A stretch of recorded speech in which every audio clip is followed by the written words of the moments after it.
Give you one, a place where we pause and look again. Here, truth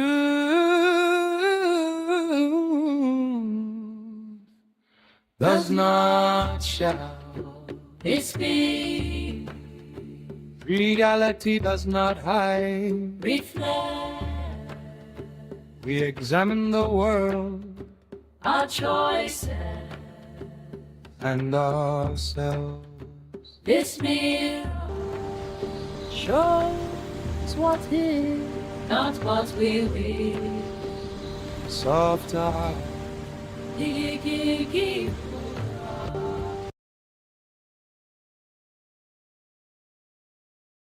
Slow,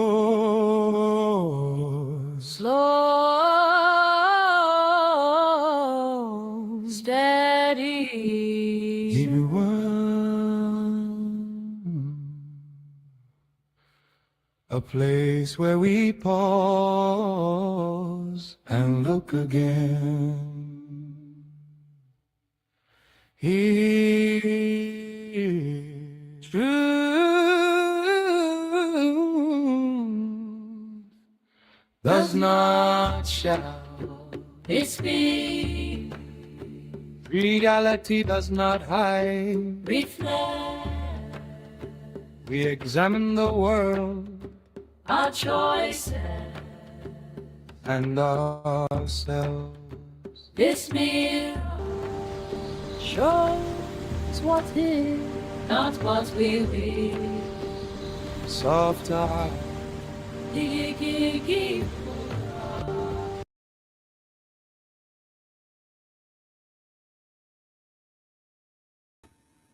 Hi, welcome to Ocean's Mirror. So at first, hold on, I don't know if you can hear me. Let me make you hear me. Because, it's early in the morning. It's about 5:46 over here. There's been a lot going on from Friday. I don't know if I should make this a double live or just make it a single live or one thing or the other. I will do so because of what's happened in Venezuela. Obviously, I was going to look at the Will Smith situation as well. I might not be able to cover everything. I put up various shorts about the whole situation with Venezuela, what's going on with Nicolas Maduro. There seems very mixed energy over there. Oh, Will Smith got done a lawsuit for sexual assault for essay. So yeah, there is a lot. So I might not get through most of it because of the time, and I got the family and so I'm gonna do my best. I don't know where to start. I'm gonna use my videos. I think use my videos. Let me see. No, you know what? Let's start with the Trump speech. Let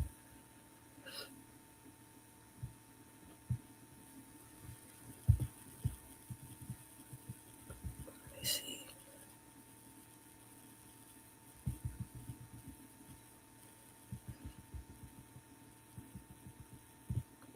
If I can find the speech.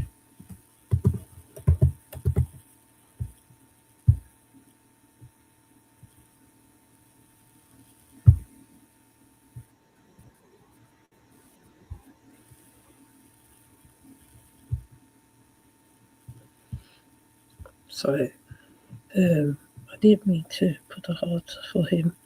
Oh, you put a heart for him. It's okay. Now, where should we start? Okay, so as you know, that how Trump led a strike on Venezuela, and then they captured Nicolas Maduro. So, my thing is the speech. Okay, first we're going to start with the speech. I don't know whether I'm going to look at everything, but the speech, yeah, that speech. That speech. Interesting speech. He actually said a lot on that speech, but I only got a little bit of the say when he said he's going to take over Venezuela. Like he feels he's going to take over Venezuela. He did mention Cuba. If anybody heard, he mentioned Cuba. So the picture's very big. It's mostly about oil and nothing else. Okay, like I said previously, it's about oil. It's about resources and who he can step on to get it.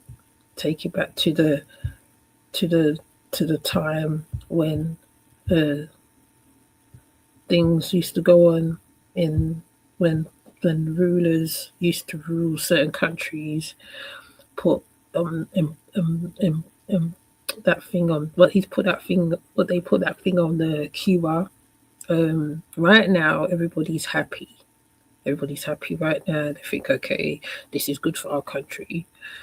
All this, no. I think people need to look at the bigger picture.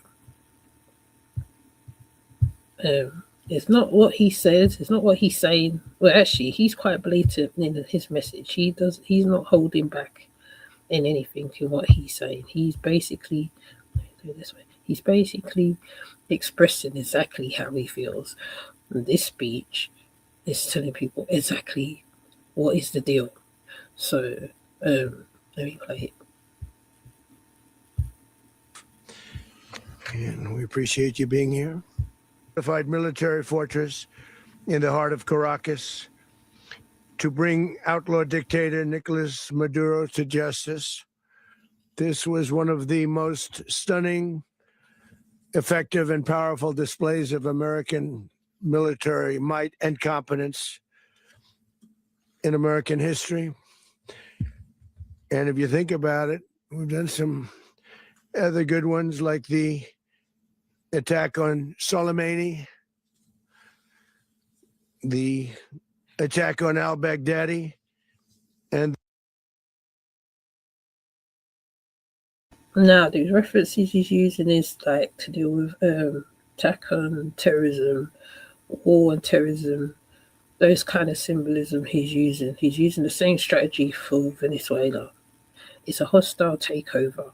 That's what's going on. That's why I put on the short hostile takeover, because that's what it is. It's a hostile takeover for resources. The obliteration and decimation of the Iran nuclear sites just recently in an operation known as Midnight Hammer, all perfectly executed and done. No nation in the world could achieve what America achieved yesterday, or frankly, in just a short period of time. All Venezuelan military capacities were rendered powerless as the men and women of our military, working with U.S. law enforcement, successfully captured Maduro in the dead of night. It was dark. The lights of Caracas were largely turned off due to a certain expertise that we have. It was dark and it was deadly. But captured along with his wife, Celia Flores, both of whom now face American justice. Maduro and Flores have been indicted in the Southern District of New York, it's Jay Clayton, for their campaign of deadly narco-terrorism against the United States and its citizens. I want to thank the men and women of our military who achieved such an extraordinary success overnight with breathtaking speed, power, precision, and competence. You rarely see anything like it. You've seen some raids in this country that didn't go so well. They were an embarrassment. If you look back to Afghanistan, or if you look back to the Jimmy Carter days, they were different days. We're a respected country again. Like, no, he's bringing up stuff about the Jimmy Carter days, those days when America was the higher power as well. When they would maneuver, they would go in and they would take over countries. Now, Iraq is definitely mentioned in this speech. Yes, he is slurring very much. He's slurring. He's getting older because he's ill himself. He's ill, and there's a lot going on with him. So he's trying to do everything quickly. Whatever plans he's doing is moving quickly, fast, and hell with whoever. I'm doing this, and that's it. That's how this man is thinking at present, right? So, let him continue. Maybe like never before.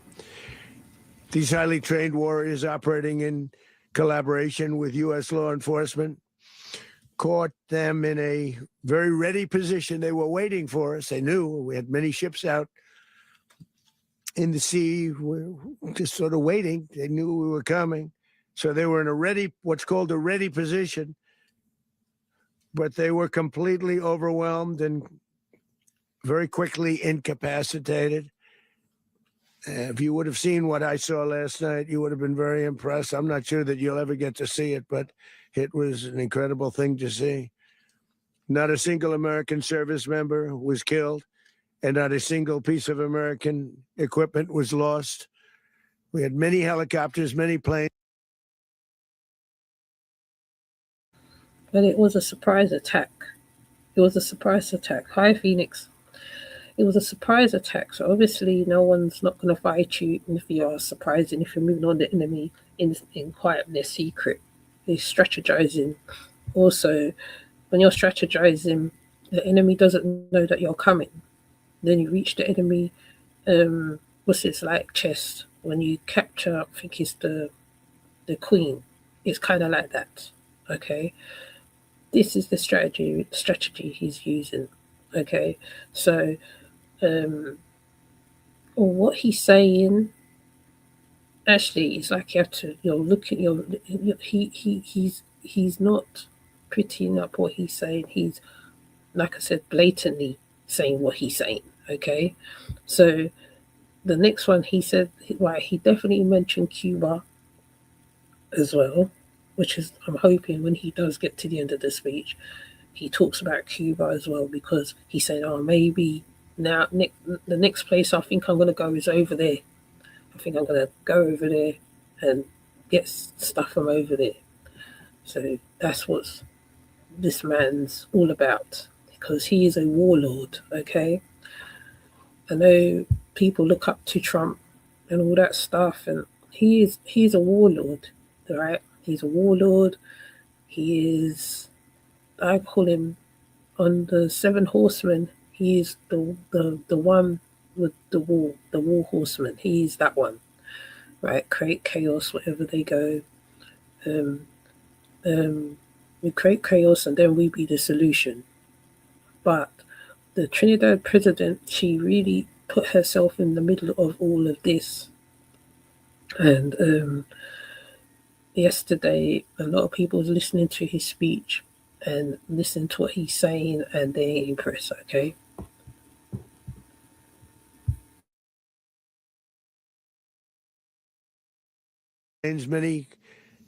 Many people involved in that fight. But think of that, not one piece of military equipment was lost, not one service member was, more importantly, killed. The United States military is the strongest and most fearsome military on the planet by far. With capabilities and skills our enemies can scarcely begin to imagine. We have the best equipment anywhere in the world. There's no equipment like what we have. And you see that even if you just look at the boats. We've knocked out 97% of the drugs coming in by sea. 90%. Each boat kills 25, on average, 25,000 people. We knocked out 97%. And those drugs mostly come from a place called Venezuela. We're going to run the country until such time as we can do a safe, proper, and judicious transition. So we don't want to be involved with having somebody else get in, and we have the same situation that we had for the last long period of years. So we are going to run the country until such time as we can do a safe, proper, and judicious transition. And it has to be judicious because that's what we're all about.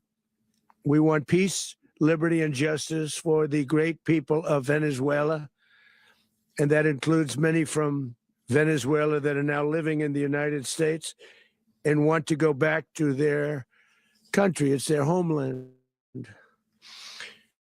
We can't take a chance that somebody else takes over Venezuela that doesn't have the good of the Venezuelan people in mind. We've had decades of that. We're not going to let that happen. We're there now, and what people don't understand, but they understand as I say this, we're there now, but we're going to stay until such time as the proper transition can take place. So we're going to stay until such time as we're going to run it, essentially, until such time as a proper transition can take place. As everyone knows, the oil business in Venezuela has been a bust, a total bust, for a long period of time. They were pumping almost nothing by comparison to what they could have been pumping and what could have taken place. We're going to have our very large United States oil companies, the biggest anywhere in the world, go in, spend billions of dollars, fix the badly broken infrastructure, the oil infrastructure, and start making money for the country. And we are ready to stage a second and much larger attack if we need to do so. So we were prepared to do a second wave if we needed to do so. We actually assumed that a second wave would be necessary, but now it's probably not. The first wave, if you'd like to call it that, the first attack was so successful, we probably don't have to do a second, but we're prepared to do a second wave, a much bigger wave, actually. This was pinpoint, but we have a much bigger wave that probably won't have to do. This partnership of Venezuela with the United States of America, a country that everybody wants to be in. It's not a partnership. If you've gone in and hostilely taken over the country, it's not a partnership. It's not a partnership. You strategized, you went, you got Maduro. You are kind of doing, I would say, as one of the subset of Bin Laden, Gaddafi, however you want to put it, choose any of the two. It's a hostile takeover. It's a hostile takeover. You wanted oil, you went in and got the oil, which is what I said originally in one of the lives. I can't remember how long ago when I did a build on what was going on. Me and there's another content creator who's also been covering the being because like our thing was where Trinidad standing all this, because remember Trinidad had drills going on the shores of Trinidad. Innocent people was getting killed, innocent fishermen was getting killed, oil tankers was getting knocked out. At the time when the oil tankers was getting taken over, obviously I couldn't come on and talk about it because there is I've got family and stuff here. So obviously I couldn't put my opinion, my perspective on it. My thing is that how Kamala has bitten off more than she can chew. And he's obviously given Kamala a pipe dream. And what they're doing is small countries they go for, like Guyana, different places, I mean, I don't have to list all the places. There's small countries out there. So he is basically, he's He's just taking. He's not. There's no partnership. He's saying it's a partnership. A partnership is between two countries that come together so they can work together, so they can pump backwards and forwards, i.e. minerals, whatever. That's how a partnership goes. My understanding of a partnership goes. What he's talking about is a hostile takeover. He's literally done it, and I say it's a hostile takeover. It's like capture the flag kind of thing. That's what he's done. And I mean, if you look, have another word for it, but that's what I see it is. It's a hostile takeover, right? He's done a chess move that probably damages a lot of people. Right now, people are not seeing what is going on. I think Venezuela, though they are happy that Maduro is gone, yes, like I said, there's mixed emotions because some is for it and some is against it. The pictures, the images I put up on the post, you can see there are some who's burning the flag. There are some who's got Venezuela on their faces. There's protesters. There was a protest in London. There's a protest in Venezuela. A huge protest in Venezuela. Some was crying. Some was saying they more or less pimped our country kind of thing. That's what the lady was saying, because it was AI translated. Because I know people have this thing. Oh yeah, it's AI. Even when I put out the Anthony Joshua thing, that wasn't true, obviously. But the one that I put out with the lady talking, right? They have this thing where it translates what they're saying, right? So it's in Spanish, but obviously it translates what they're saying.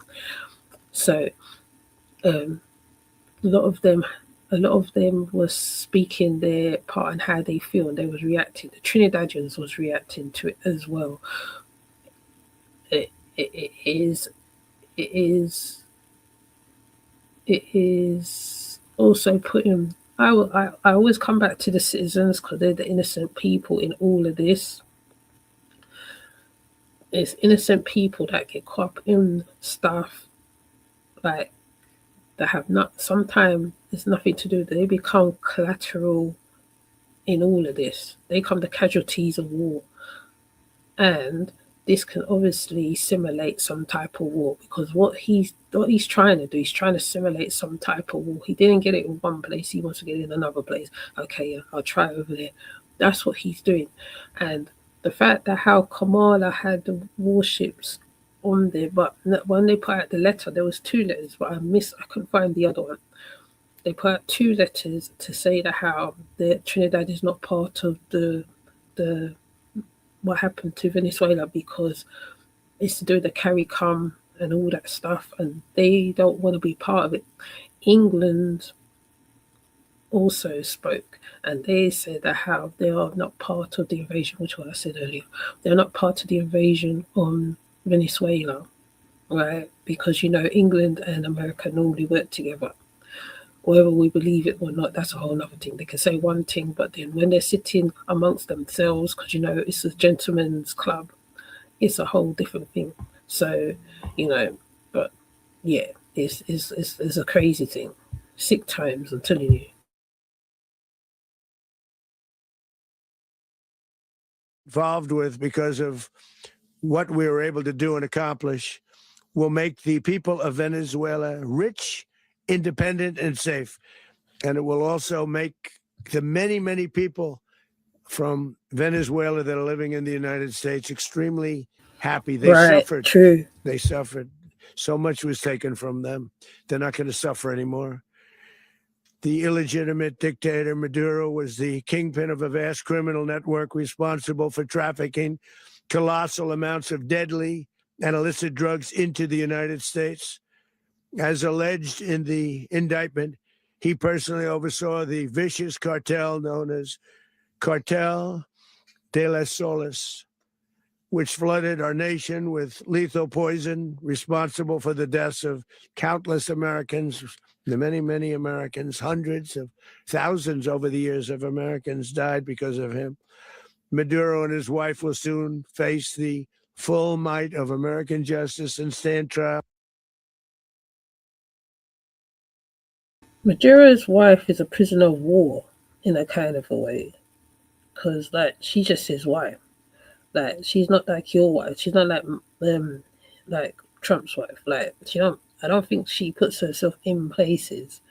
But the fact that he took the both of them, but when the pictures come out, the videos come out, you see Maduro walking. I haven't seen his wife, so I don't know. Maybe they're gonna release the videos and stuff later. Who knows?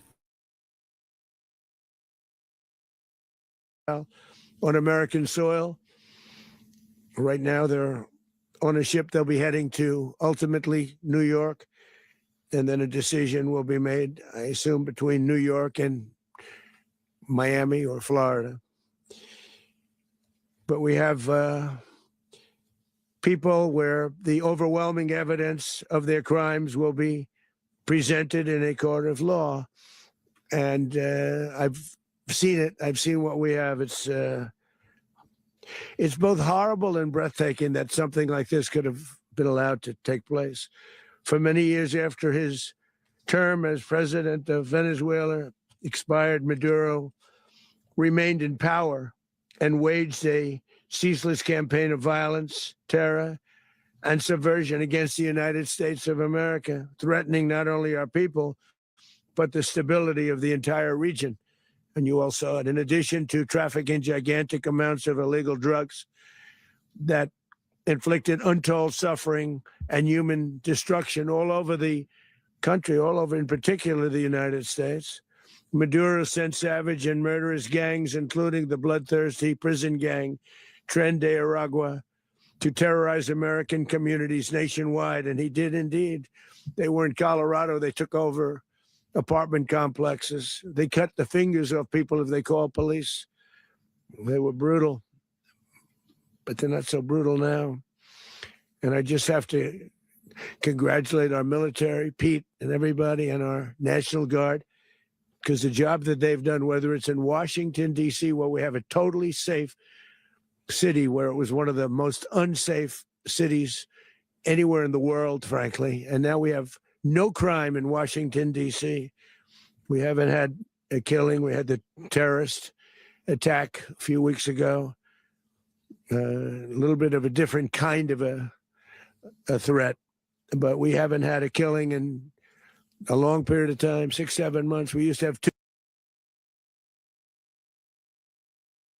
Yes, Medusa, he'll burn down the whole globe and then some. You know what I mean? He doesn't care who's in his way. He don't care. He don't care whether he wants the power. He is what is termed as, I would say, like he is a dictator. That's what he is. He's a dictator. Right? He's talking about Maduro being a dictator, but he is the dictator of America. I know people will disagree with me on this, but that's what he is, basically. He will pillage, unalive, do whatever he's got to do to get to whatever. Then the things what he's talking about, which I am going to look into, is probably old stuff from a long time ago. There is still violence on the streets of America. It doesn't matter how you look at it. He's trying to say that since he's been in power, there's been no violence in certain parts of America. I beg to differ, mate, on that. I bet I can go look at them. I can find something on Washington where there's been something, like, you know what I mean? He wants to be this savior. What's it? The Pale Horseman. Remember, there's this book called The Pale Horseman. He's like that. He remember, he's a rider as well, so he's prepared to do whatever he's got to do. Yeah, he's a super monster.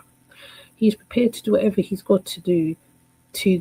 Like, remember, he said he wanted to make America great, and now he's saying he wants to make Venezuela great. It's neither here nor there. It's just all word salad.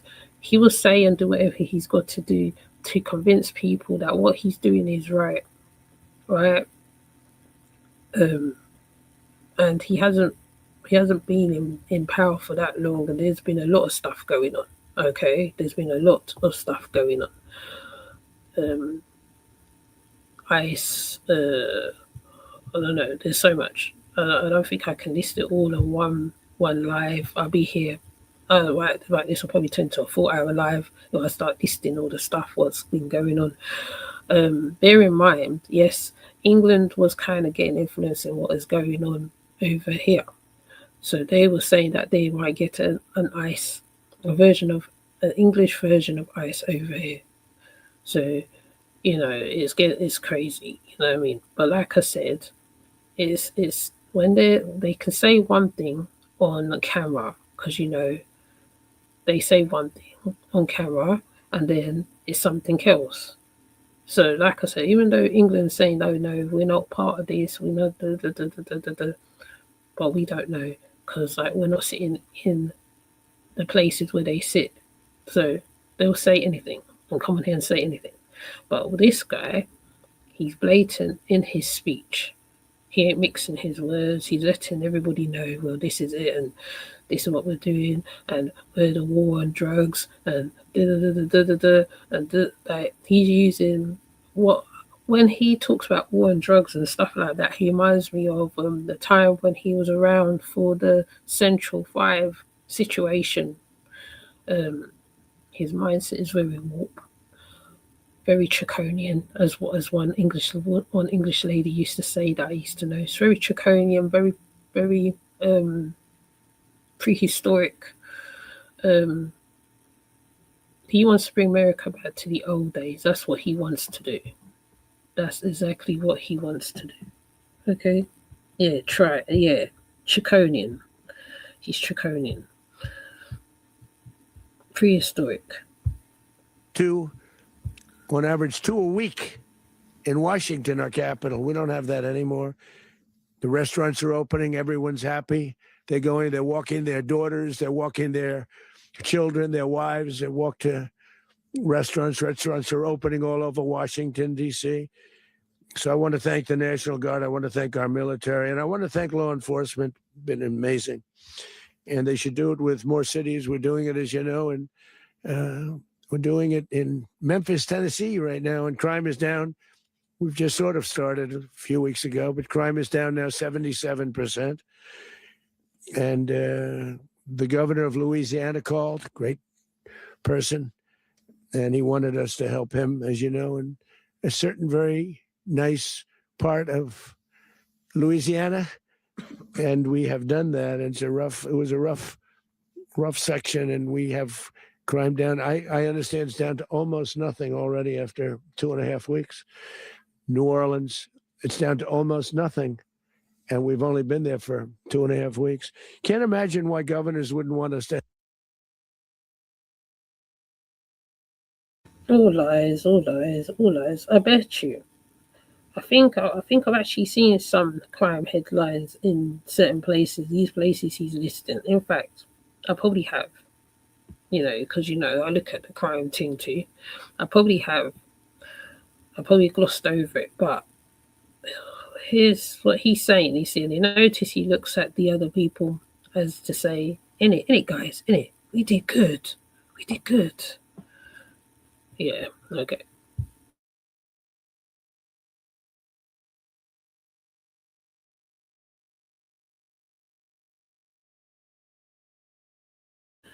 I've moved the screen. Hold on, let me get back the screen.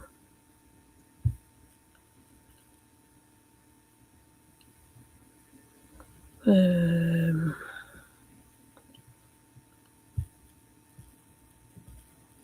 me go here.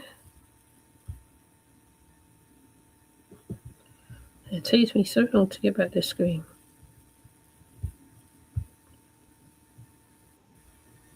Wow, it's taking great. When the brakes pass, I'll put it back up.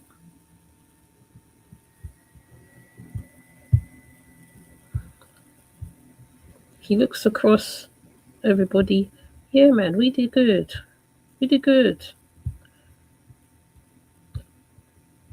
I'll see. I'll check the statistics and all that palaver. I will see. Oops. Here's the sound.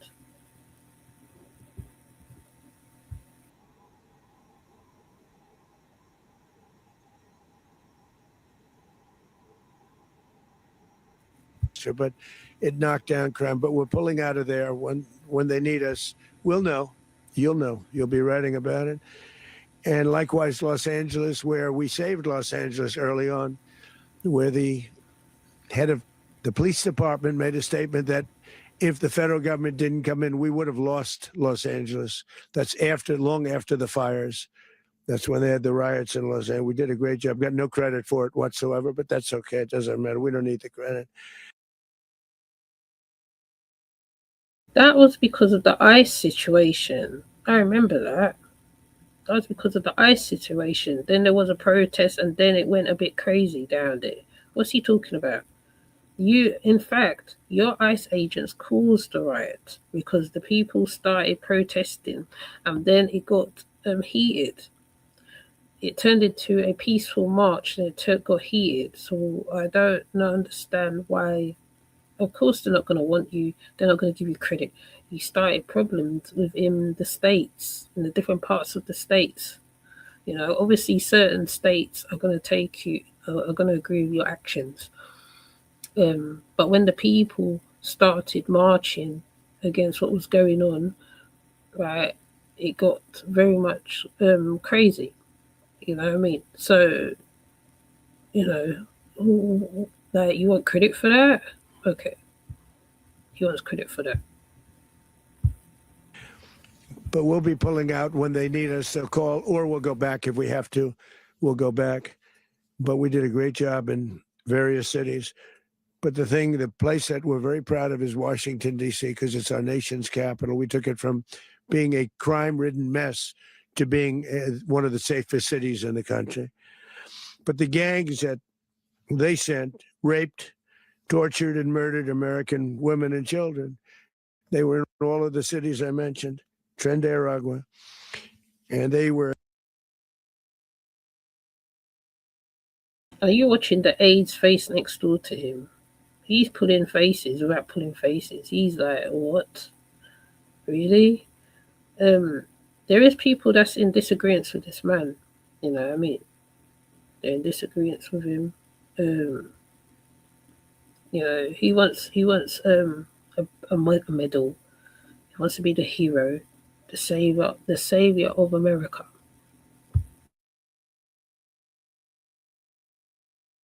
Sent by Maduro to terrorize our people, and now Maduro will never again be able to threaten an American citizen or. But now you got Maduro. I bet it's still going to be the same. Right? People will still get threatened.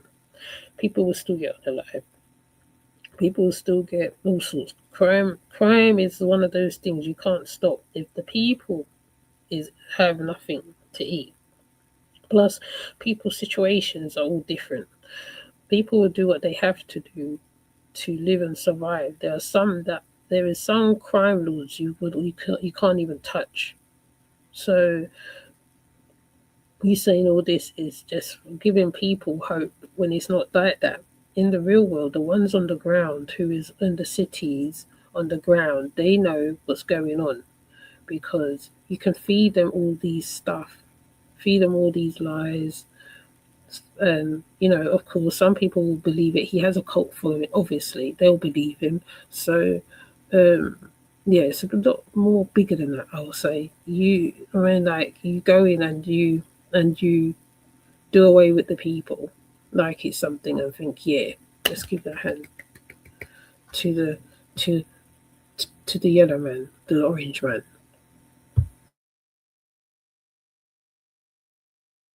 Or anybody from Venezuela. There will no longer be threats. For years, I've highlighted the stories of those innocent Americans whose lives were so heartlessly robbed by this Venezuelan terrorist organization. Really one of the worst. One of the worst. They say the worst. Americans like 12-year-old Jocelyn Nungaray from Houston. Beautiful Jocelyn Nungaray. What happened to her? They, as you know, they kidnapped, assaulted, and murdered by Tren de Aragua animals. They murdered Jocelyn and left her dead under the bridge. There was a bridge that will never be the same to so many people after seeing what happened. As I've said many times, the Maduro regime emptied out their prisons, sent their worst and most violent monsters into the United States to steal American lives. And they came from mental institutions and insane asylums. They came from prisons and jails. The reason I say both, they sound similar. Actually, prisons, a little bit more. Do you want to learn some code for free? Then Code Institute's 5-day coding challenge is for you. A little bit more hostile, a little bit tougher. A mental institution isn't as tough as an insane asylum, but we got them both. They sent from their mental institutions. They sent from their jails, prisons. They were drug dealers. They were drug kingpins. They sent everybody bad into the United States, but no longer. And we have now a border where nobody gets through. In addition, Venezuela. Okay, the little girl that he is referring to, Jocelyn, she was a 12-year-old American girl who was murdered in North Houston, Texas in June 2024. Her death gained a national attention and became a significant point in the U.S. immigration debate. So the death was, she was last seen on the evening of June 16 after sneaking out of her home. Her body was found the next morning on June 17th. So this is what garnered the conversation about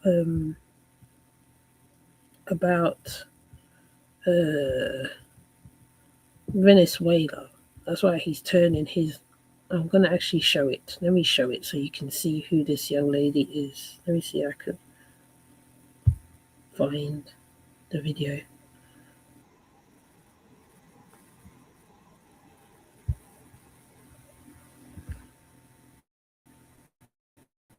Hold on.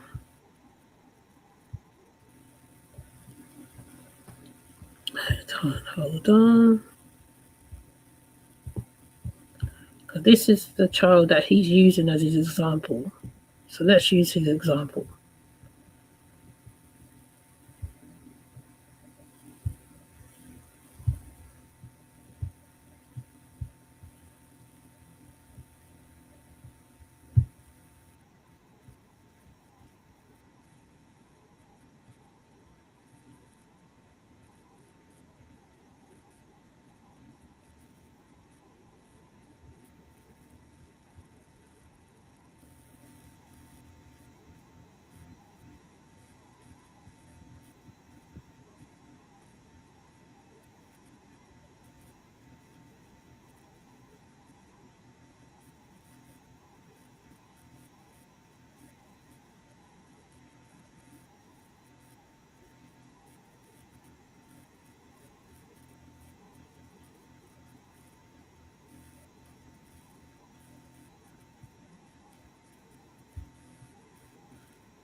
Because of the life she led, but because of her untimely death. Hi, And those who Nicole. I caused didn't it. realize I didn't Well, have I it on always fought screen. for her for sure.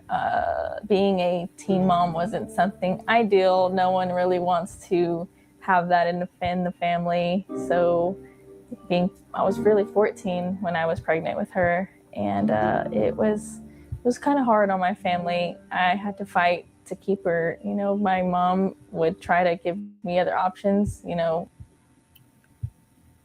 So this is the example that President Trump is using as one of his things hi Nicole, about the reason why he made this move on Manjuro.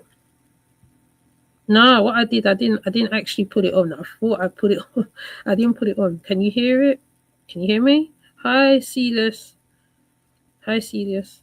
I didn't put it on, but he's using her. He's using Jocelyn as a means to make his point on the reason why he moved to, why he's got Nicholas Manjuro captured. So this is Jocelyn's mother talking, and I know I jumped in it, but what I will do, I'll post up a bit more on Jocelyn so you can see. They are. He's saying that how because he took down Nicholas Manjuro, that how he's getting justice for Jocelyn. And you have to let me know when the sound's off, okay? I'm gonna put it back on, okay? Hi, Celius. Hi, Nicole. Right, let me know if you can hear it. Okay? I'm gonna put it on again because I think what I'm not doing when I put it on the thing, I'm not sharing the screen. So I think that's what it is. Hold on, let me take it back.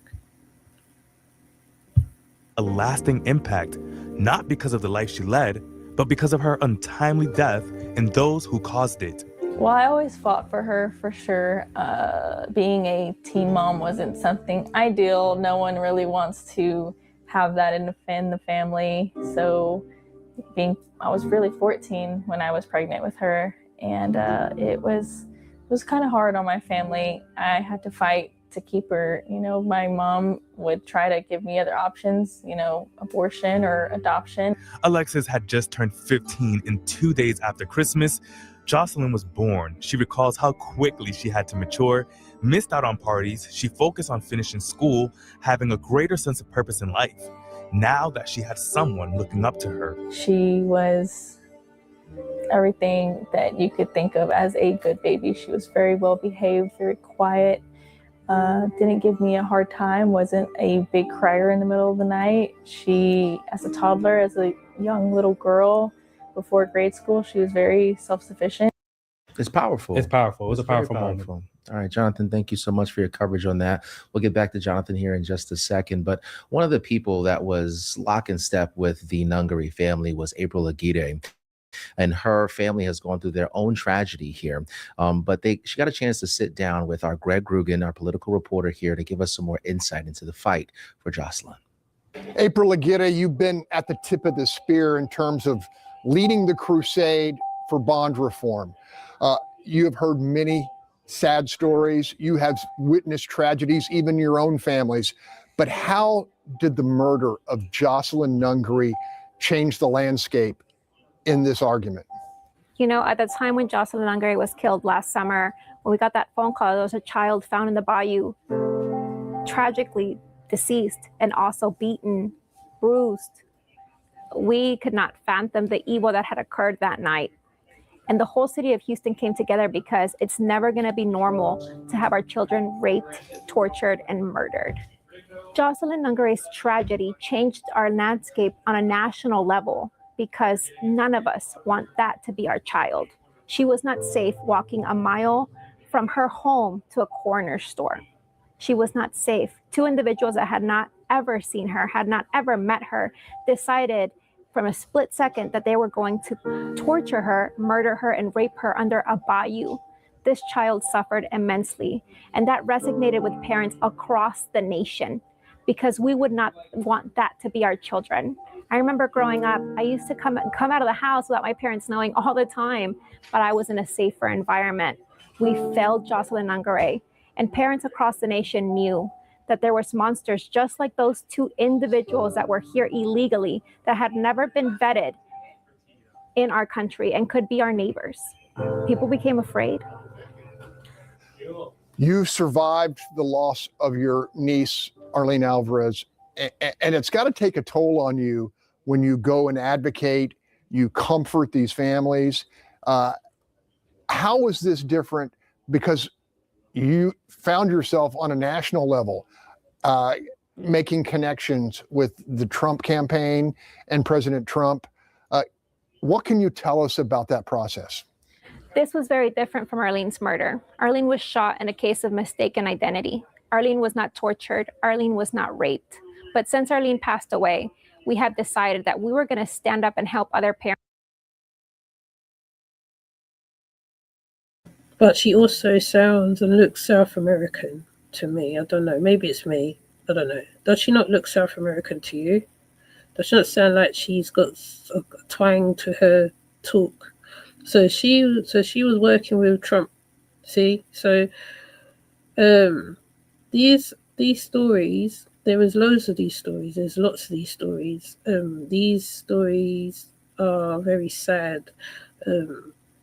But he's using the young lady as an example.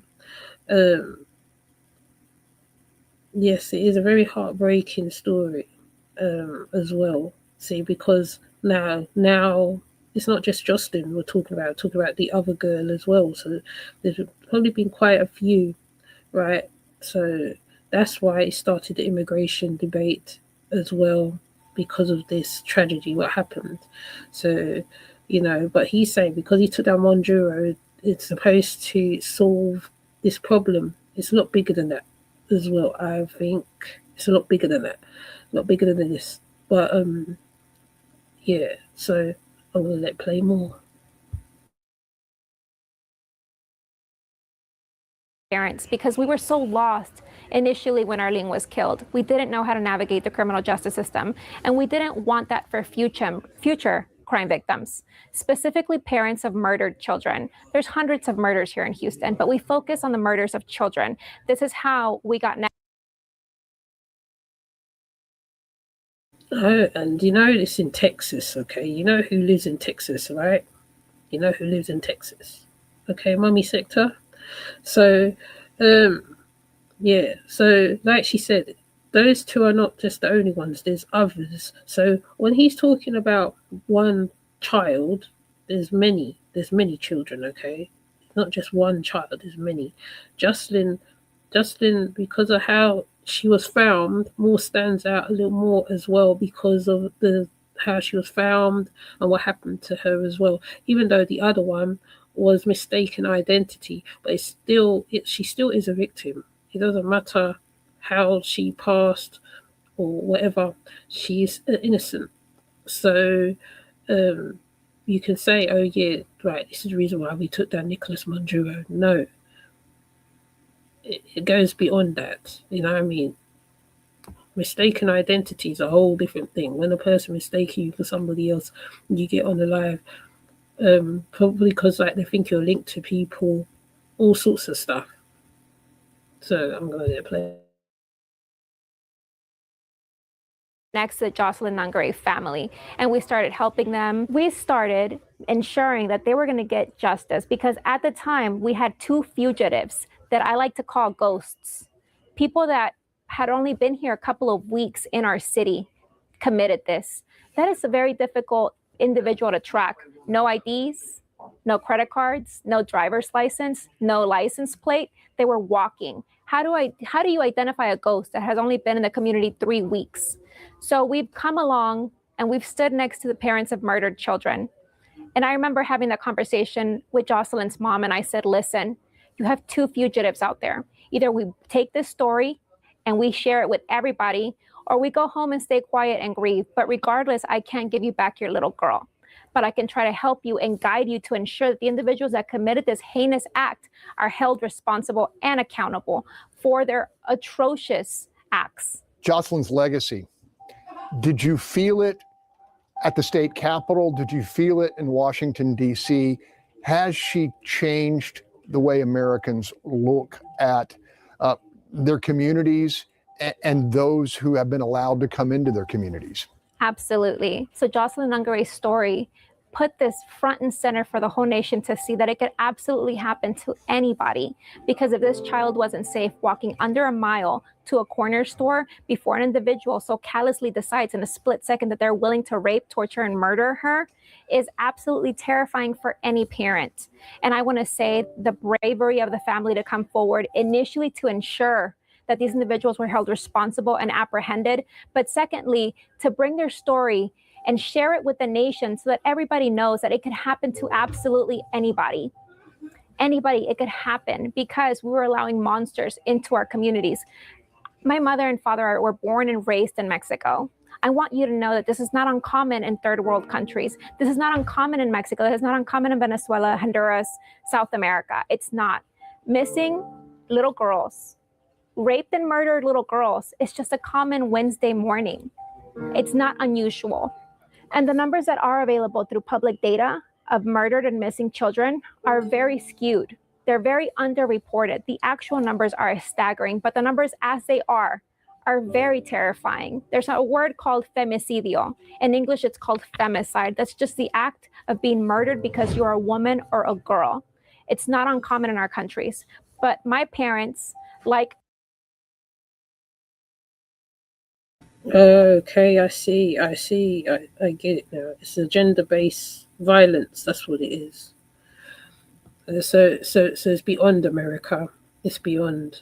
It's part, and it's not. It's beyond America, because I like how she highlights how it happens in Mexico in certain places a lot.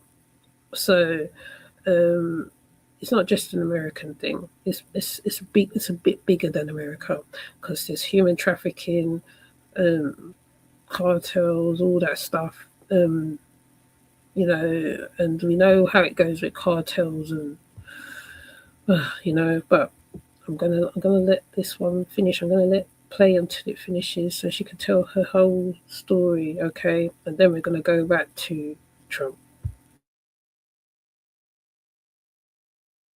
Jocelyn Nungaray's grandparents came to this country to get away from that type of violence. And here in this nation, we want to respect our girls. We want to see them grow old. We want to see them perish from natural causes. We cannot imagine what Jocelyn endured that night that ultimately led to her death. But everybody in the nation made a decision when they voted for a president that was not going to continue to allow this. And we told you earlier about Jocelyn's Law, Senate Resolution 1. Well, that would have created a constitutional amendment to prevent bail for undocumented immigrants who were in the country illegally. But unfortunately, it fell short of the votes necessary. Jonathan Mejia is back joining us. And Jonathan, you spoke with Paul Castro of the Texas Crime Victims United about what he thinks will be next for this bill, and also why it fell short to get the votes. Yeah, Paul Castro has been very close to Alexis Nungaray and the Nungaray family in this case in general. And to speak with him, he tells me that it failed by little. It didn't fail by much, and he expects that they will be able to reintroduce it, and has hope that he'll be able to see Jocelyn Law be signed into law. Therapy has been...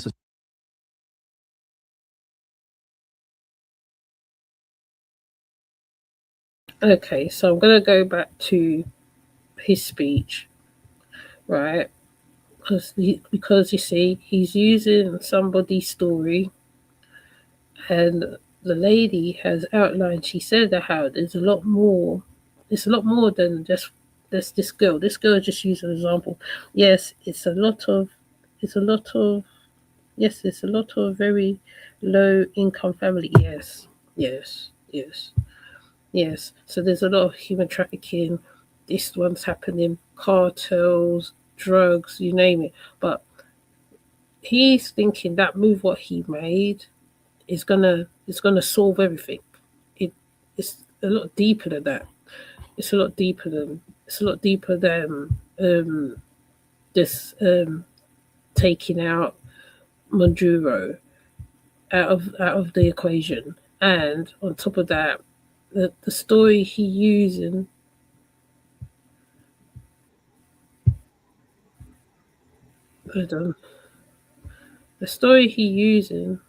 Jocelyn's story is a lot bigger than what it is, because people are running from all sorts of things, right? They're running from all sorts of things when they come, which I'll still stand on that one. When they come to countries like America, the Western world, and all that, they come, but alongside them comes the criminal the criminal side. They will come under, whatever, and they're not always checked, which is true. But he just thinks this one solution is going to help everybody. It's not going to help everybody. It doesn't go like that, because there are guerrilla soldiers as well. There's underground people. You think that you got rid of one part, there's like whole lot of other people. You know, it doesn't just start with Nicolas Maduro. Okay, yes, I have been in Caracas. I have seen it with my own eyes. Yeah, it's gender based violence. That's what it is. That's what it comes under. Chicago, then crime went down a little bit there. We did a very small help because we had no working ability with the governor. The governor was a disaster and the mayor was a disaster, but it knocked down crime. But we're pulling out of there. When they need us, we'll know. You'll know. You'll be writing about it. And likewise, Los Angeles, where we saved Los Angeles early on, where the head of the police department made a statement that if the federal government didn't come in, we would have lost Los Angeles. That's long after the fires. That's when they had the riots in Los Angeles. We did a great job. Got no credit for it whatsoever, but that's okay. It doesn't matter. We don't need the credit. But we'll be pulling out when they need us. They'll call, or we'll go back if we have to. We'll go back. But we did a great job in various cities. But the place that we're very proud of is Washington, D.C., because it's our nation's capital. We took it from being a crime-ridden mess to being one of the safest cities in the country. But the gangs that they sent raped, tortured, and murdered American women and children. They were in all of the cities I mentioned, Tren de Aragua, and they were sent by Maduro to terrorize our people. And now Maduro will never again be able to threaten an American citizen or anybody from Venezuela. I don't think Maduro sent them, though. That's the thing. You're saying Maduro sent them. I don't think he sent them. I think it's just people who have an opportunity to come to America, and they took the opportunity. Just that this element was a criminal element, was a violent element, right? Because remember, you can't check everybody. You can't. It's impossible. There's probably thousands of people that pass in and out of America on a regular basis, traveling, however they reach. So, like, you saying that he sent them? No, I don't think he sent them. I think they came by how they came over. Like, I've done stuff on gender-based violence before. They literally watch and stalk, and then they make their move. So, you know, you can't say that how by getting Nicolas Maduro and you sorted it. That's why I disagree with you on that one. Because I'm sure there's hundreds of him out there. There's, you know, when you think you got rid of the kingpin, there's actually someone under him or above him or side of him or the paymaster. You don't know. You can't say that. You can't say that. I disagree with him on this one. Exactly, Ocean. I agree with you. Yeah, I disagree with him on that one. Because you think you got rid of Nicholas and that's it. And then, oh yeah, crime is solved. No, it doesn't go like that. There are other countries where it's ridiculous. Violence, children getting slaughtered. I used to cover, the one time I covered the one about the children on the church step. They made a Netflix movie about it, where they slaughtered the children, the homeless children on the step in, I think it's Brazil, right? And some of these ones, they will probably come into America. There's the police as well. There's a lot that goes on. There's a lot of things that goes on in those countries. You cannot say, oh yeah, this is it. I put a band-aid on it. It's a lot bigger than that. Gender-based one is a lot. It's huge. I think I covered the Jamaica one with Millie Dreams in Jamaica, where there was a lot of gender-based violence going on in Jamaica. I actually was quite scared for Millie being in Jamaica because of what she was doing. You cannot say that, because that's what they say over here. Okay, right, we get rid of these set of people and it's sorted. Oh, or they put everyone in a box. They lodge everybody in a box. Oh, because you're Muslim or you look Muslim, you are a problem. And some people just go to work, come back to work, get the money for their people, for their children, families, whatever. That's how I look at it, like that. I can't, like, you know, I think I have covered one. The thing is, there's loads of them. I don't even think I put most of it on this channel. I think I put it on the Dark Waters of Ocean Yemi. There's been a lot of stuff that does happen. He is actually blinded by his power. America is going to be a rough ride. You lot thinking by getting him into power it's going to be easy. No, it's going to be a very rough ride for you guys as well. And they're trying to bring it over here. So you cannot say that you done good. Oh, I pat myself on the back. That's why some of the states doesn't want your input into their stuff, because they see that it makes no sense. You're making irrational decisions. That's reactionary, racist. I can even put racist underneath that. Though the lady that was talking, she's from Mexico. But I think maybe to him, maybe she didn't look Mexican, but she's Mexican. So you can't just use Jocelyn's situation as one example. Even the little girl that the lady talked about, you didn't even talk about her. Or there's probably others. Like, you know what I mean? You haven't highlighted all of them. There's a lot of them. Anyway, don't let me go on. His vile evilness has him full of sickness and toxic fluids, pus man. Yeah, he is. He is. His mind is not critical. He's greedy for power. He's greedy for takeover. He's greedy to be that man. That's what it is.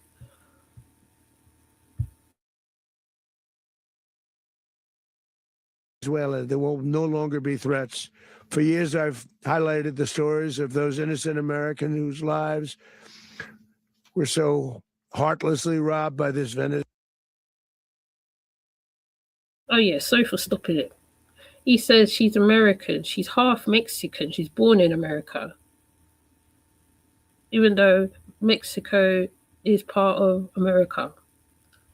Right? She's still South American by birth. So you have to recognize that as well. As well, and terrorist organization, really one of the worst. One of the worst, they say the worst. Americans like 12-year-old Jocelyn Nungaray from Houston. Beautiful Jocelyn Nungaray, what happened to her? They, as you know, they kidnapped, assaulted, and murdered by Tren de Aragua animals. They murdered Jocelyn and left her dead under the bridge. There was a bridge that will never be the same to so many people after seeing what happened. As I've said many times, the Maduro regime emptied out their prisons, sent their worst and most violent monsters into the United States to steal American lives. And they came from mental institutions and insane asylums. They came from prisons and jails. The reason I say both, they sound similar. Actually, prisons a little bit more hostile, a little bit tougher. A mental institution isn't as tough as an insane asylum, but we got them both. They sent from their mental institutions. They sent from their jails, prisons. They were drug dealers. They were drug kingpins. They sent everybody bad into the United States, but no longer. And we have now a border where nobody gets through.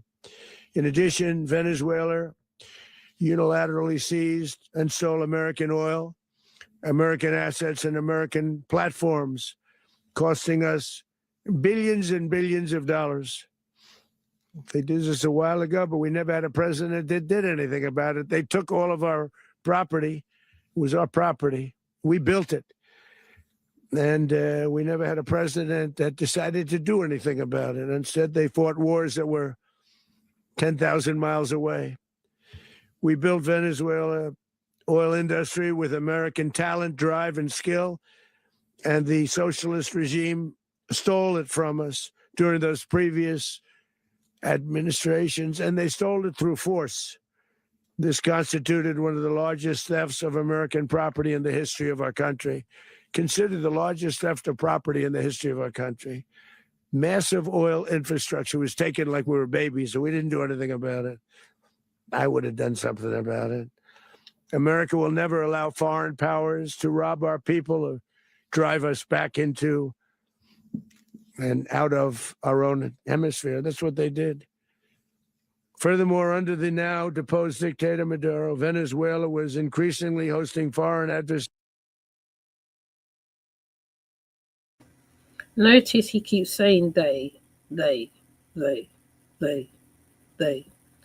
because they see them, the people as aliens.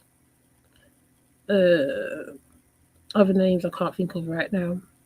He sees them as lower than. He believes that they shouldn't have or shouldn't be able to have oil. He thinks that how America gave them oil. I was looking up, but I ain't gonna do it right now. But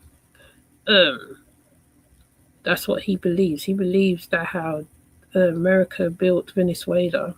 His favorite word is billions and billions. Yes, billions and billions and billions and billions, and they and they and they and they and them and us, them, they. Areas in our region and acquiring menacing offensive weapons that could threaten U.S. interests and lives. And they used those weapons last night. Potentially. America always give weapons to people. You do it to Africa. You give them weapons. You give like the guerrillas weapons, Rwanda weapons. I'll say Sudan right about now, weapons. America always give weapons to everybody else, and then they start crying because they start using the weapons against them. Okay, and I have no beef with America. I'm the same. This president, that's how he looks at it.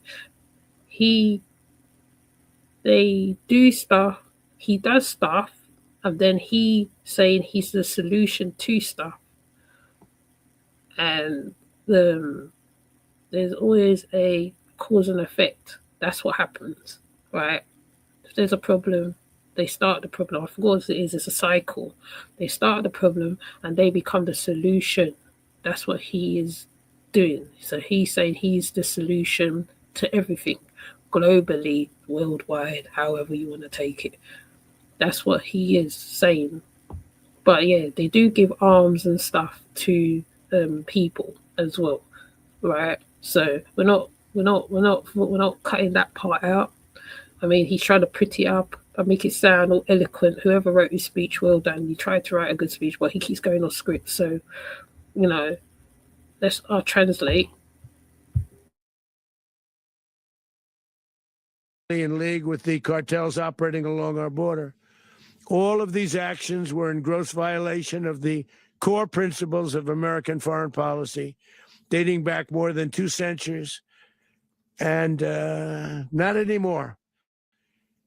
All the way back, it dated to the Monroe Doctrines, and the Monroe Doctrine is a big deal, but we've superseded it by a lot, by a real lot.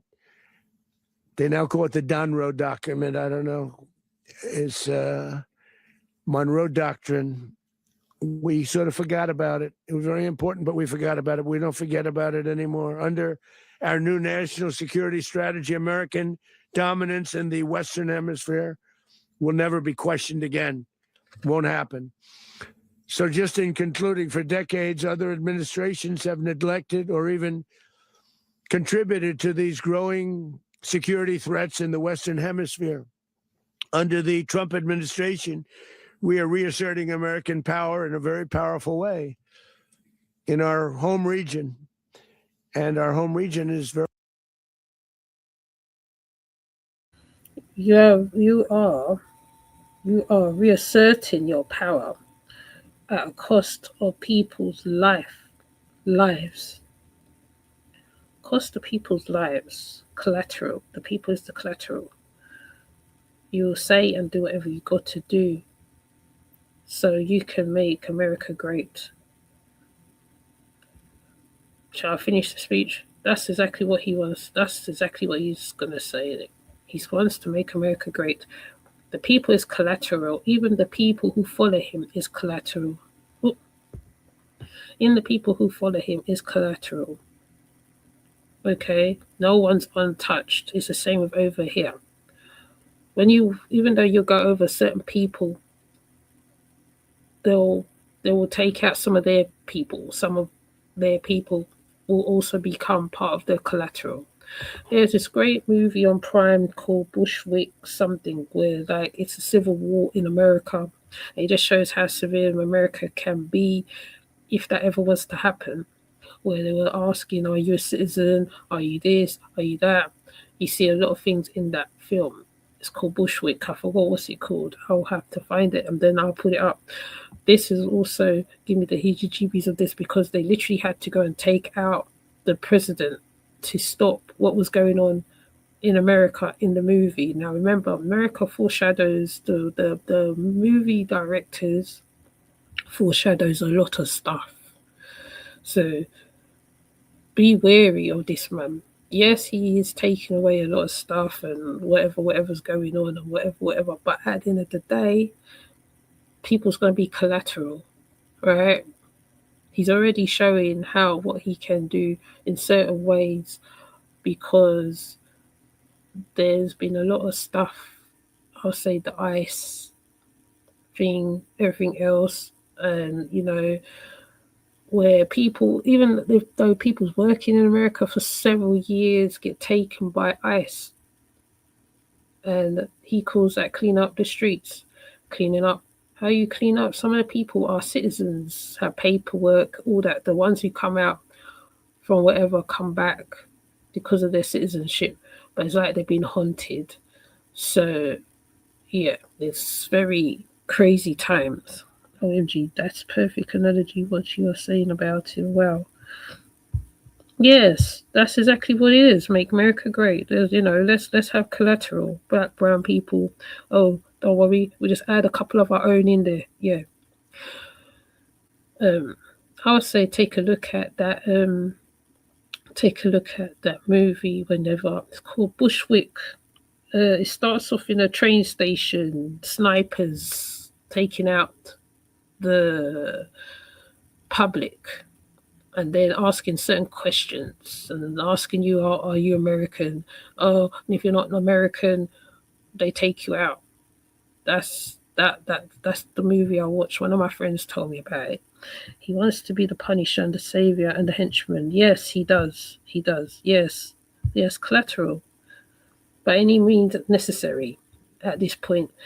Remember, I would say even the best example I would always use when I remember researching the Central Five, where he was going to put innocent young men to death, unalive them, thinking that how there was the one who took out the jogger.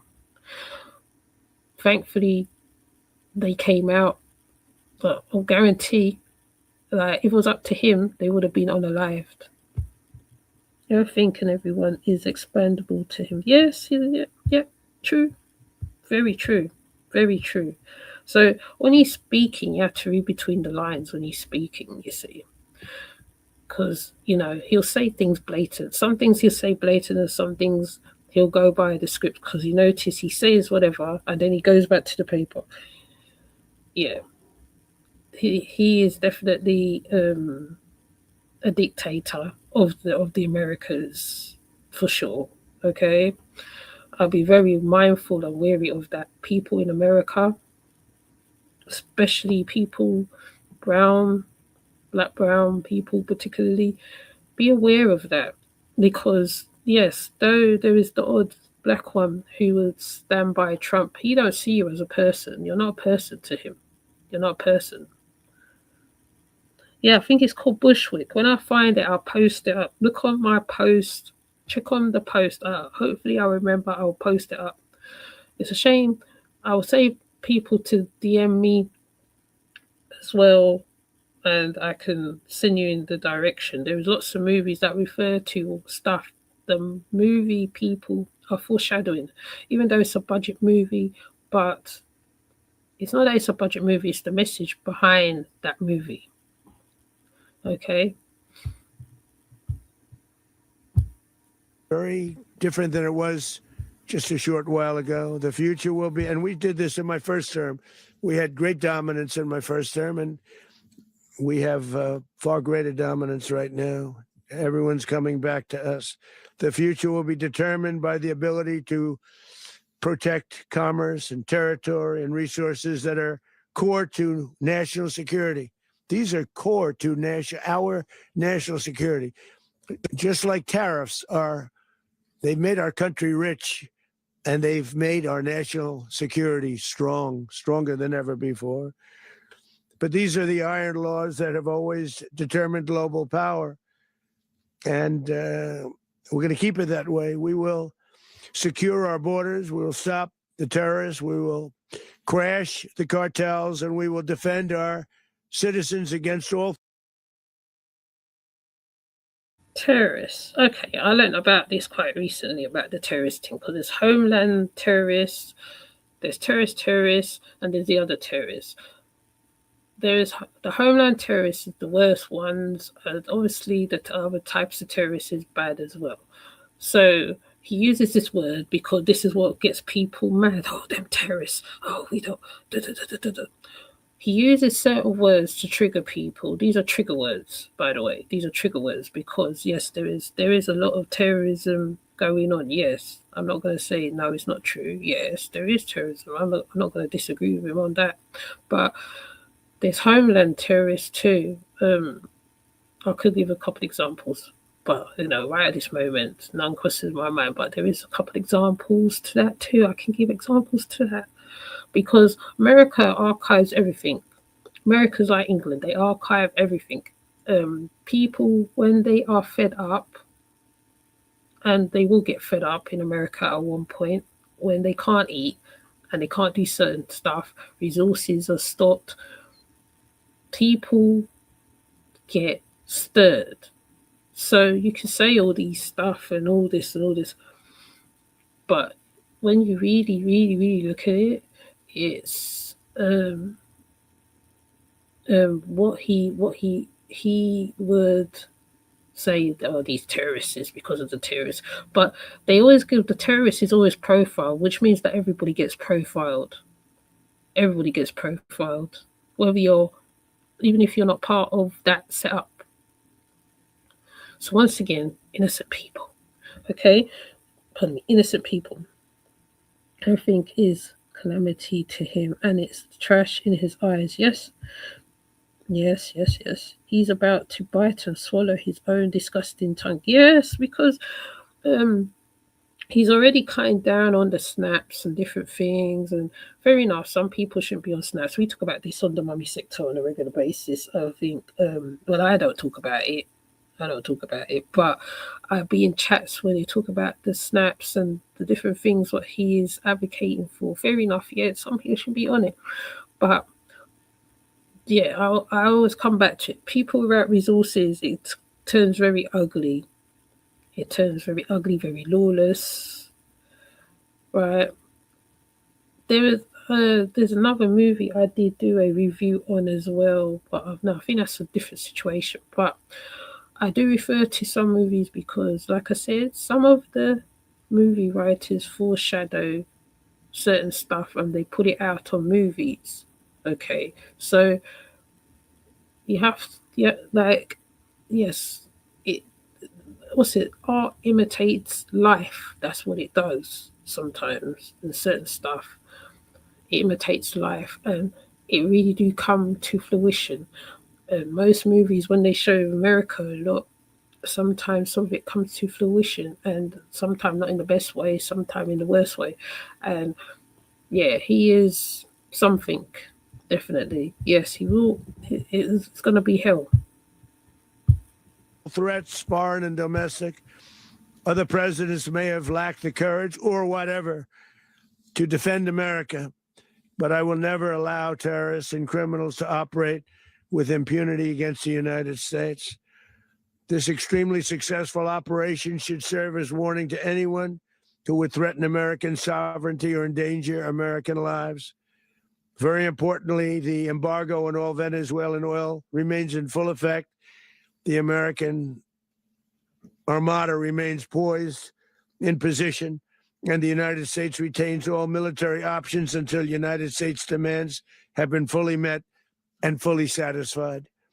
All political and military figures in Venezuela should understand what happened to Maduro can happen to them, and it will happen to them if they aren't just, fair, even to their people. The dictator and terrorist, Maduro, is finally gone, and Venezuela people are free. They're free again. It's been a long time for them, but they're free. America is a safer nation.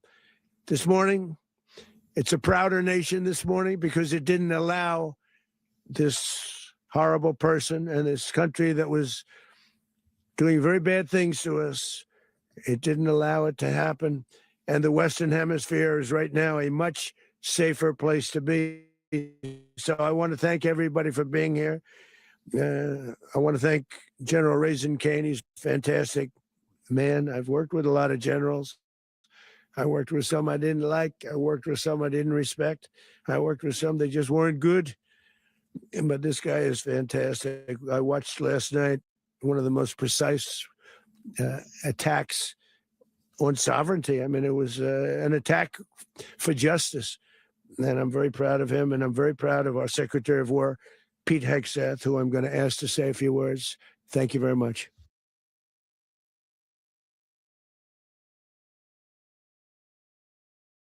Okay, so the Prime Minister, oops. So, hold on. The Prime Minister, Kamala Prasad, has said that Trinidad and Tobago played no role in the United States military operation in Venezuela, following the claims by US President Donald Trump that the action led to capture of Venezuelan President Nicolas Maduro. Okay, now there's been an outcry. People's taken to the streets of Caracas. I'm going to show them on the streets of Caracas.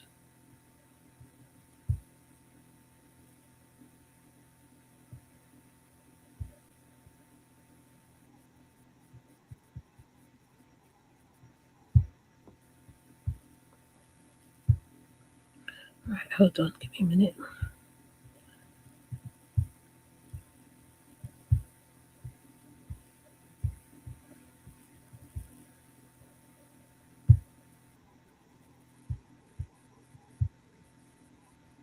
In the city, protesters have gathered to demand Nicolas Maduro be freed. We are asking for the liberation of our president. We elected him by vote. He is a president. He won the elections.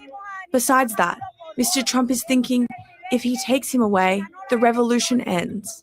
No, the revolution continues, because we are not going to allow the people who tried to kill us to come and take power in Venezuela. What is happening is unprecedented. I was born here in this neighborhood. My father was a founder, and this has never been seen before. It was unprecedented, a terrifying experience. We're still on edge. And now we're uncertain about what to do. I feel fear. It's a mixture of joy because we know freedom is near, but fear because there are still many people here that are under government control, that are still in Venezuela, and we don't know what they might do, what might happen.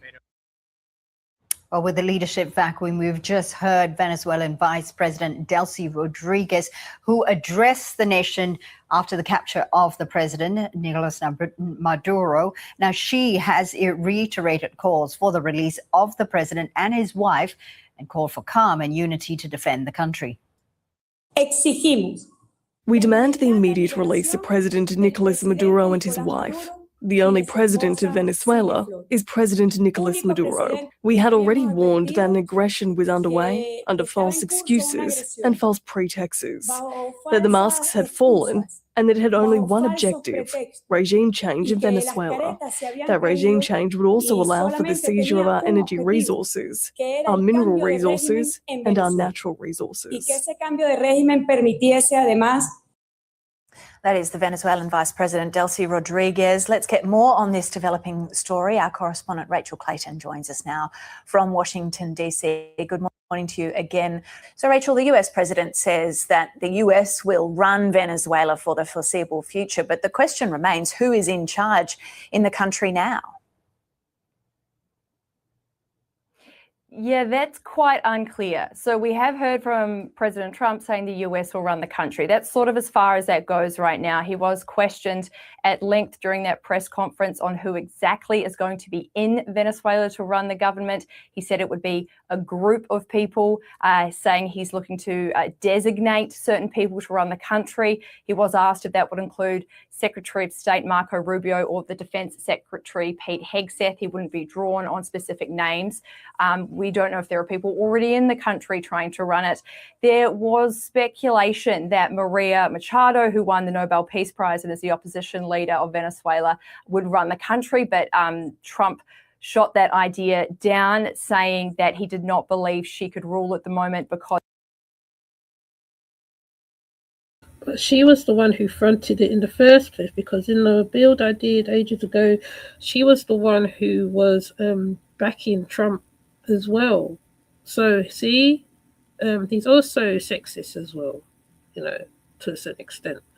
See, so even her, he said she is incapable of running the country. So after she did all that, he still makes her lesser than what she is, even though like she had her own agenda going on and whatever she was going to do.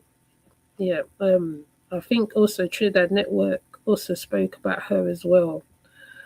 You know, so, you know, because she was trying to edge for power to become the president of Venezuela. So he looks at her like she's nothing, basically. Basically, she's nothing to him. You know what I mean?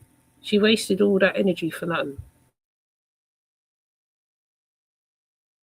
because she's not trusted and doesn't have the support or the respect of the Venezuelan people.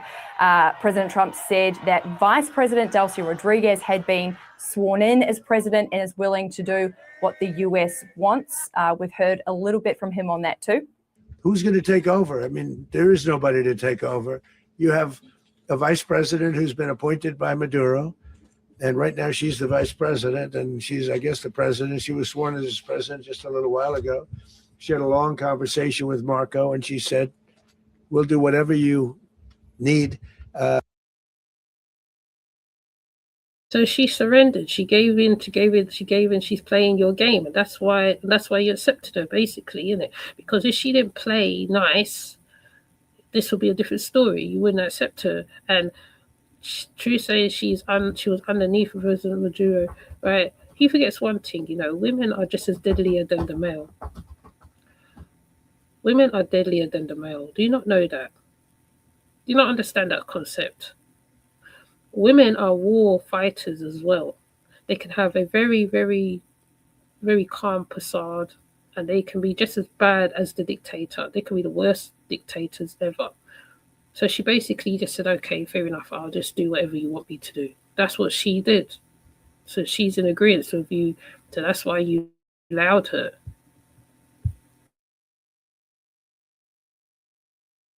I think she was quite gracious, but she really doesn't have a choice. Now, Vice President Rodriguez actually appears to contradict what President Trump has said. She was on state TV and Please do tell. How did she contradict what he just said? Because he kind of made her look like she just kissed his foot, more or less. So let's listen to this. in Venezuela a short while ago and said that the only person who runs Venezuela is President Maduro and that she could not replace him. She also said that Venezuela will never be a colony of another nation, so it doesn't really sound like she is willing to do what the United States wants. She's called once again for the release of the president and his wife. So how that country, how Venezuela is going to be run going forward remains to be seen, but we're hoping to get more details on that going forward.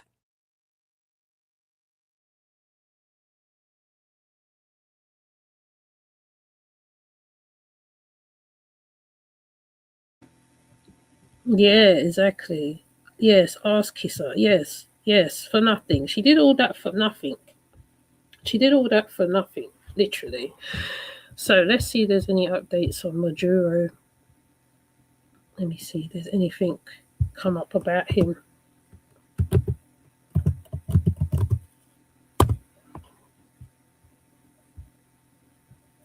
Okay. Let me see. What was that minutes ago?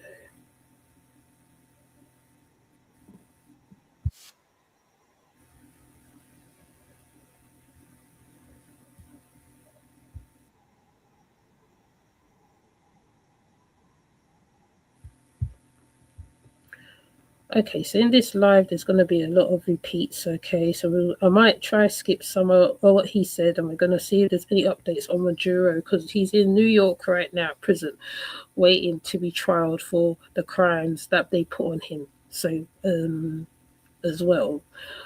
So I'm going to play this. I'm going to fast forward some of it, because we heard all this before. Most of what the president had to say, Trump had to say already.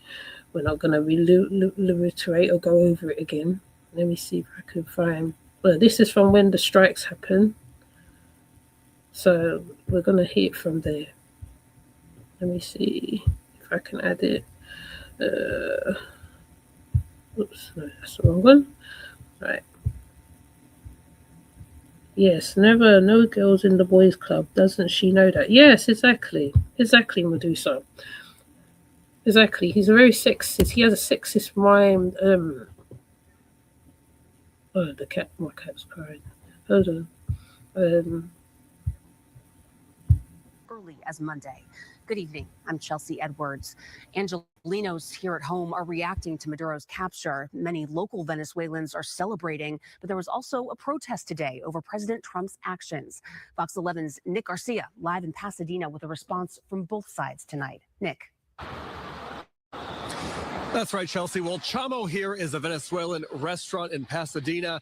The owner grew up in Venezuela and then fled the country more than 2 decades ago.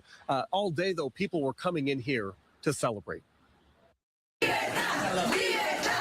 Venezuelans in Los Angeles gathering to mark a historic day. Sentimental. We've been waiting for this moment for 30 years. And finally, we have a little bit of hope. Jessica Baker owns Chamo on Colorado Boulevard.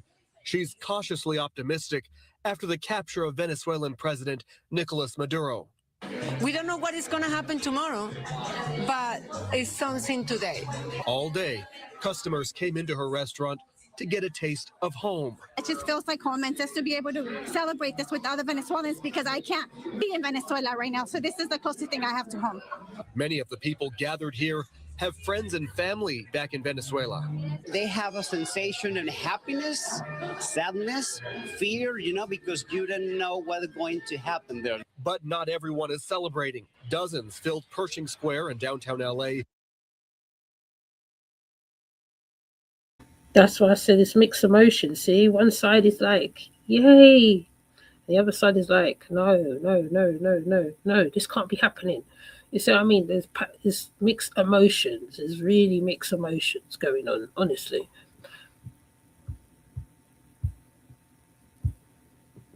To protest the United States presence in Venezuela. So what I want to see happen is the end of the sanctions regime against Venezuela. No more bombing campaigns. The president needs to be returned immediately because, again, it's sick and sadistic to steal the president of another country.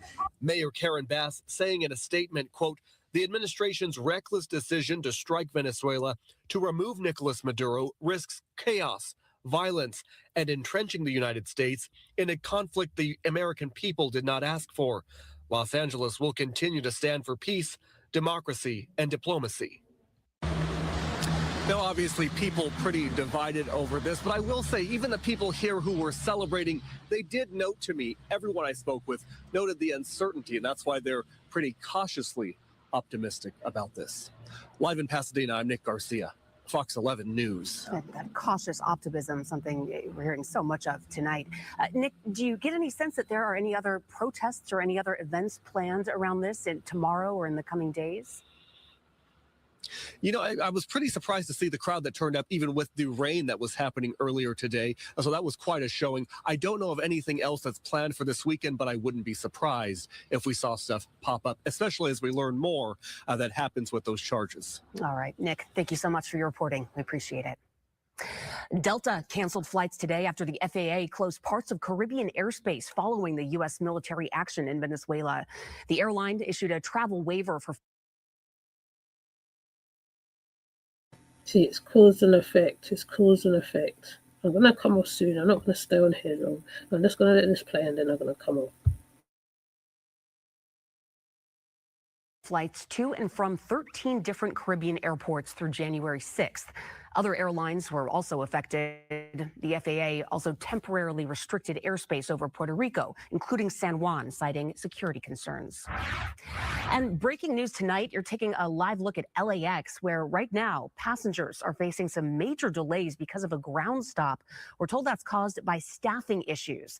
So far, more than 1,500 flights have been affected, and we'll continue to get more information on this. The good news is that weather is not to blame.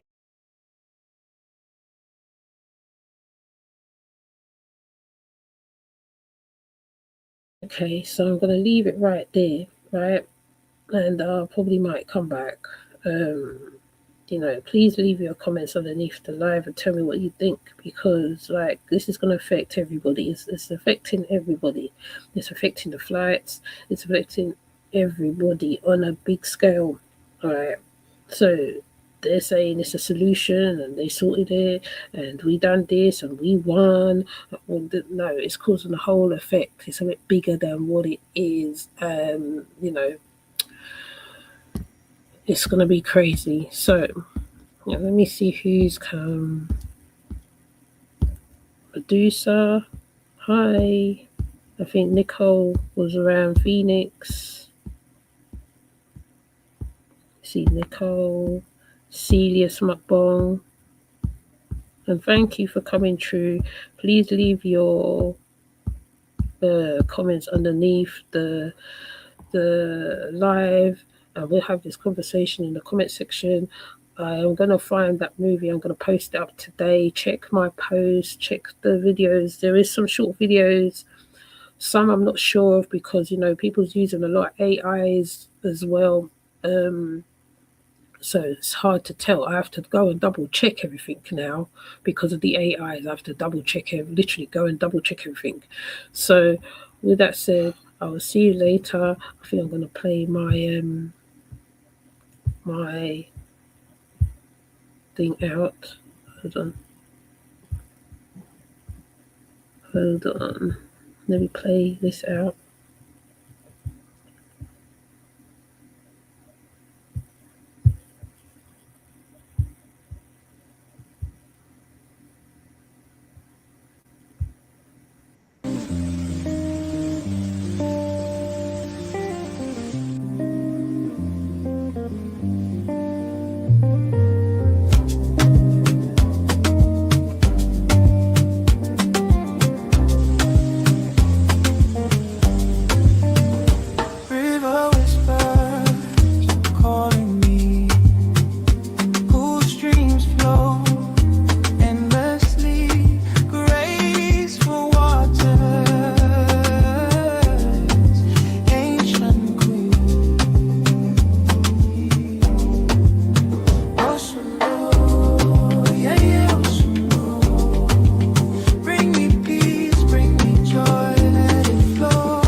Slow, steady.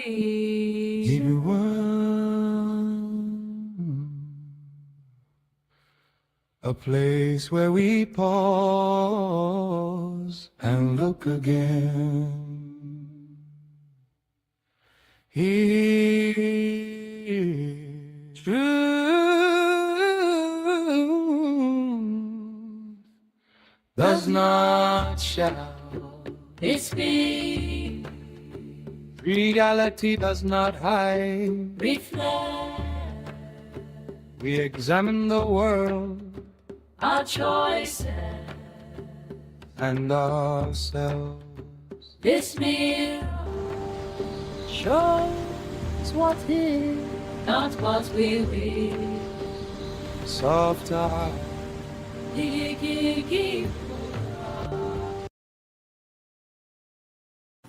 Take care. Have a good day. Bye.